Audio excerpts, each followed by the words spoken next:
చిరంజీవి గారి గురించి ఒక గమ్మత్తైన చాలా ఇంట్రెస్టింగ్ విషయం ఒకటి చెప్తాను నేనండి. ఒకసారి రాక్షసుడు సినిమా షూటింగ్ జరుగుతుంది. ఆ షూటింగ్లో సుహాసిని గారు మన ఫైట్ సీన్ ఒకటి షూట్ చేయబోతున్నారు. చిరంజీవి గారు డల్గా కూర్చున్నారట. సుహాసిని వచ్చి ఏంటి సార్ డల్గా ఉన్నారంటే, ఏం లేదు, నేను రాత్రి మీ బాబాయ్ కమల్ హాసన్ గారి సినిమా స్వాతిముత్యం చూశాను, ఆయన అద్భుతంగా నటించారు ఆ సినిమాలో.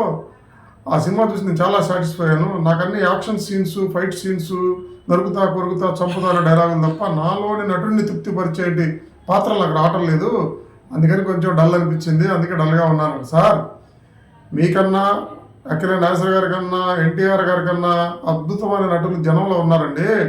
కనీసం వాళ్ళకి ఒక స్టేజ్ మీద నటించే అవకాశం కూడా రాని వాళ్ళు చాలామంది ఉన్నారు.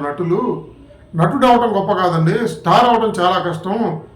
జనాన్ని థియేటర్లకు పరిగెత్తించడం అనేది అంత ఈజీ విషయం కాదు. హిందీలో చూడండి మీరు అమితాబ్ బచ్చన్ సూపర్ స్టార్, తమిళ్లో చూడండి రజనీకాంత్ గారు సూపర్ స్టార్, తెలుగులో మీరే మెగాస్టార్. 50 రూపాయలు బన్నీ వేసి జీన్ ప్యాంట్ వేస్తే థియేటర్లకు జనాలు కుప్పలు తెప్పలుగా పరుగులు తీస్తారండి. ఇండియాలో ఓపెనింగ్ ఉన్నటువంటి టాప్ హీరో మీరే. ఒక స్టార్ అవడం అంత ఈజీ ఏం కాదు. మనకన్నా యాక్టర్లు చాలా మంది ఉంటారండి. యాక్టర్ అవడం పెద్ద విషయం కాదు, స్టార్ అవడం చాలా గొప్ప అండి.